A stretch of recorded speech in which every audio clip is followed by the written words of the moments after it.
Good morning, I'm Mark Gruen with Renze Seeds. This morning we're going to be talking about and observing corn rootworm larval damage on corn roots. First, I want to remind everyone that a year ago, in August of 2011, Monsanto made an announcement. Monsanto said that they were estimating around 100,000 corn acres in Iowa and Nebraska were harboring corn rootworm larvae that were resistant to Monsanto's VT3 corn rootworm technology. Well, today we're going to be observing an example of that lack of defense by the VT3 from Monsanto, and we are in August of 2012 filming this. So here on the left side we see the root, if you want to call it that, of the VT3, obviously completely decimated by corn rootworm larvae.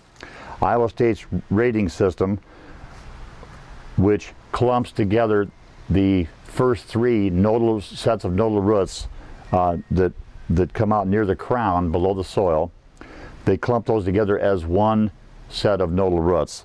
Then there's nodal roots sets 4 and 5.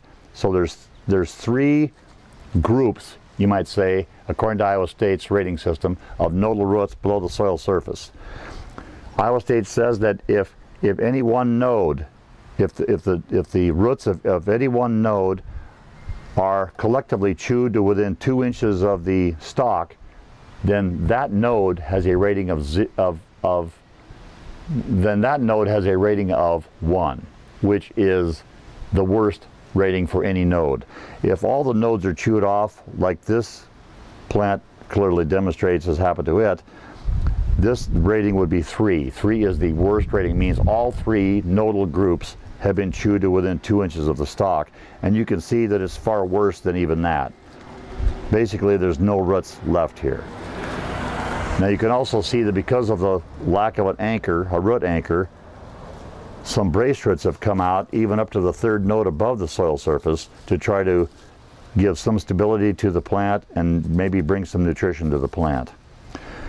Next to this plant, we have the root system of Renze 3332 SmartStax, and you can see how how healthy and wonderful the color is, that creamy white color. Now we dug this up yesterday, the color is starting to go away, but you can see, and look at the braced roots that are coming down. Just, it's a beautiful root system. I did leave some dirt on here. I didn't want to try to remove this high clay content dirt and break off some roots. I wanted to leave it as much intact as I could, but look at that root system.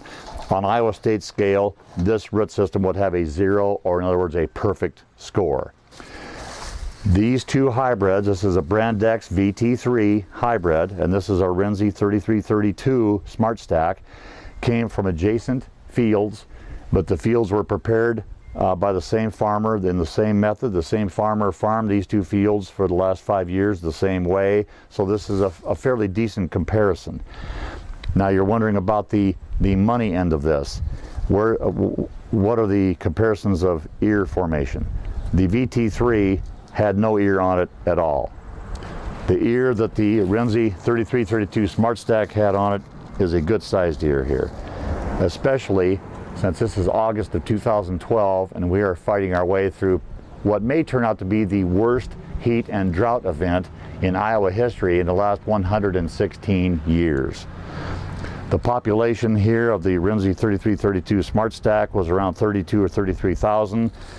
The population of the X-brand VT3 was 31 or 32,000, so very comparable populations, but look at the difference in root. Complete decimation and a beautiful root from the Renze 3332 SmartStax.